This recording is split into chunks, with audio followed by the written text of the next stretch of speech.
Gusto mo bang mababaliw sa kakaisip sa iyo ang karelasyon mo at ikaw lang ang kanyang iisipin sa bawat oras at wala ng iba pa? At higit sa lahat, hinding-hindi ito makakawala sa iyo? Kung yes, please continue watching. Hello mga guys, kumusta kayo? Panibagong araw, panibagong video na naman tayo. Sa araw na ito ay isa na namang video ang aking ituturo sa inyo na simpleng gabay o simpleng pamamaraan na makakatulong sa atin. At bago ang lahat, gusto ko lang mag-disclaimer sa mga taong hindi naniniwala at hindi gusto ang mga kagaya nitong video. Please skip this video and maghanap kayo ng videos na gustong-gusto nyo dahil ang video na ito ay para lamang ito sa mga taong naniniwala and gusto mag-try. At bago ko umpisan ang lahat, i-shoutout ko muna ang mga nagpapa-shoutout. Sila ni Sis Buholana Sam and Lim Fernandez from Abu Dhabi, Dora Liwagon,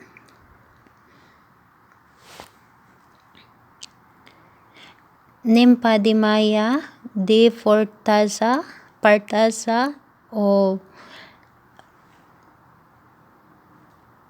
Tauros Caballero, Edina Amizola from Bohol, and ayun si Normelita Gallo from Macau, Erlinda Samson from Kuwait, Jocelyn Gabon from Doha, Qatar, AJ Swasilo from Dubai, Sixi Dranskers from Alibram, Elsie Habaldi from Bahrain, and Michael Iyas from Indonesia, Bitong Otara, and Jisang Santos, Olive Ormelo, and last Eric Abarico from Dammam, Saudi Arabia. Hello po sa inyong lahat, and ayun, kung kayo ay gusto nyo rin magpa-shoutout, i-comment nyo na lang sa baba upang ma-shoutout ko kayo sa next video. And ngayon, ang ating gagawin, ito ay isang spell upang lagi kanyang iisipin o mababaliw siya sa kakaisip sa iyo at hinding-hindi ito makakawala sa iyo at yung ikaw lang talaga ang bukod tangi niyang iisipin at lagi kanyang tatawagan. Yes po, gawin ninyo ito dahil ito yung lagi kong ginagawa. Ayun, sa ako kasi ito ay ginagawa ko ay oras lang talaga ay tumawag kaagad ang aking ginawa nito. And ayun, gusto ko i-share sa inyo para tumawag din kaagad-agad ang inyong karelasyon. At yung tipong hindi siya makakatulog sa kakaisip sa iyo. Dahil ito ang nangyari sa kanya, hindi talaga siya nakakatulog hanggat hindi niya ako tinawagan. And ayun, and napakasaya ko dahil sa aking ginawa na basta't buo lang talaga ang iyong paniniwala ay matutupad talaga. And ayun, sa akin talaga is isang oras lamang simulan ng aking ginawa ay tumalab kaagad at talagang tumawag ang aking target. And ayun, gusto ko i-share sa inyo. And ngayon, pwede din ninyo itong gawin sa babae to babae and lalaki to lalaki. Pwede ninyo ito gawin and pwede nyo rin ito gawin kung magkalapit kayo or magka-LDR. Ayun, kahit pa nag-aaway kayo at gagawin ninyo ito sa kanya, basta gumawa ka lang, kahit nag-aaway kayo tapos gumawa ka ng ritual na ito na wala kang galit sa puso kahit nag-aaway kayo, burahin mo talaga yung galit sa puso mo kapag gagawa ka, burahin mo ang galit sa iyong target. At 100% natatalab ito sa inyo dahil ito yung nangyari sa akin kahit nag-away kami ay ayun, ginawa ko na walang galit sa puso at bukal sa aking kalooban ng aking ginawa. And ayun, oras lang talaga ay tumawag kaagad. And ayun, ano nga bang materialis na ating kakailanganin dito? Kumuha lang tayo ng dalawang maliliit na papel. Maliit na papel. And ayun, kailangan natin ng panulat kahit anong kulay na panulat. And kailangan din natin ng dalawang cinnamon stick. Cinnamon stick po ang ating kailanganin. Pero kung wala kang cinnamon stick, kung meron ka namang meron kang powder is yun na lang. Pero kung meron kang stick, mas maganda. Kailangan din natin ng baso clear na baso at may lamang tubig. And kailangan din natin ng honey. And ayun, alamin natin kung paano natin ito gagawin upang mabaliw sa kakaisip sa iyo ang iyong karelasyon. Ngayon, kailangan mo lang talaga na 100% ang iyong tiwala kapag gagawa ka upang mabilis itong tumalab sa inyo at gagana ito at hindi makakawala sa iyo ang iyong partner. Ngayon, ang gagawin mo is una, yung papel mo ay kunin mo ang iyong papel and ayun, hatiin mo sa dalawa and ayun, kailangan na dalawang papel and kahit anong kulay o kahit anong papel na meron ka na pwedeng mapagsulatan, yun ang gagamitin mo. Ayun, una is isulat mo yung target name mo, yung pangalan ng partner mo na iyong gagawan. And pangalawa, yung pangalan mo na ikaw ang gumawa. Kailangan dalawang pangalan ninyo. At ayun, kailangan pangalan mo itong isa na ikaw ang gumawa, pangalan at apelyido, and ayun, dito sa isa is pangalan at apelyido ng target mo. Ngayon, ang gagawin mo is, kapag nasulatan mo na itong dalawa, ang itong target name mo, yung sa target name mo is, ang pangalan, ang itong papel na ito, ang gagawin mo, ipahid mo sa iyong buong katawan. Ayun, ipahid mo sa iyong buong katawan.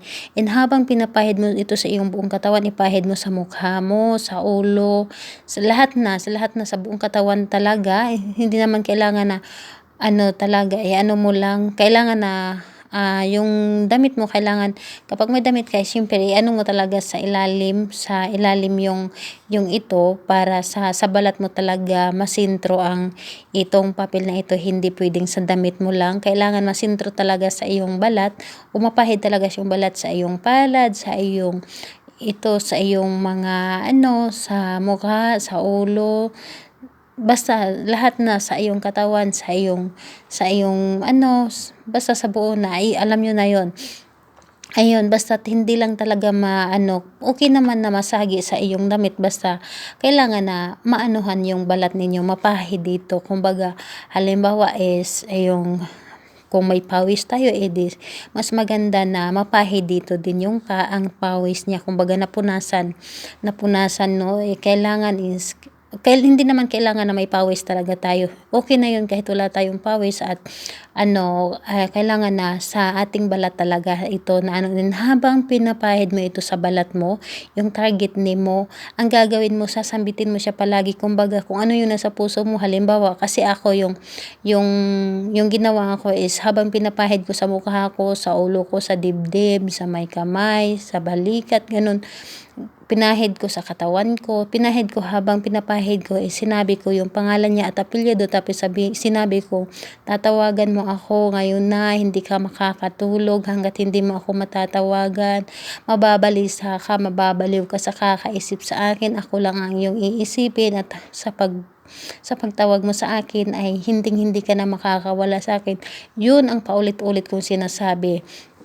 Basta't kung ano yung nasa puso ninyo, yun ang sasabihin ninyo. Basta't habang pinapahid ninyo ito sa inyong katawan, paulit-ulit nyong sasambitin ang kanyang pangalan at apelyido at yung gusto mong mangyari. And ayun, pagkatapos mo itong ipahid, yung target name niya, yung papel sa iyong katawan, ang gagawin mo is ipagdikit mo itong pangalan mo at pangalan niya, ipagdikit mo itong dalawa. Kailangan magkaharap sila, ayan ha. Kailangan magkaharap itong dalawa. Ayun, tapos kapag magkaharap na itong dalawa, ang gagawin mo is ganunin mo lang ito papunta sa iyo.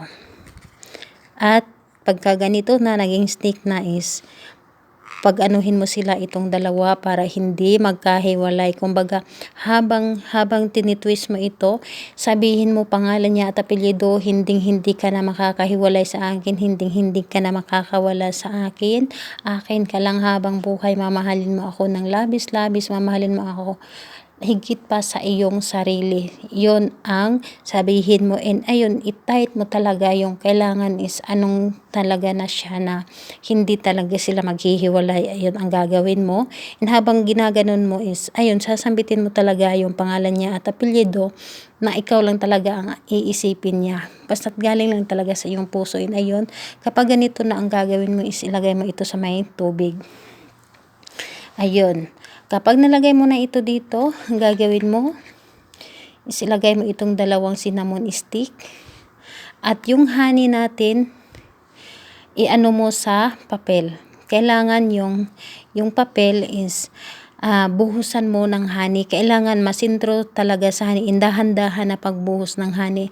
And habang binubuhos mo ang honey, sasabihin mo paulit-ulit yung pangalan niya at apelyido at yung mga sinasabi mo nung pinahid mo ito sa iyong katawan na hindi mo ako makakalimutan. Ako ang laging laman ng iyong isipan. Mababaliw ka sa kakaisip sa akin.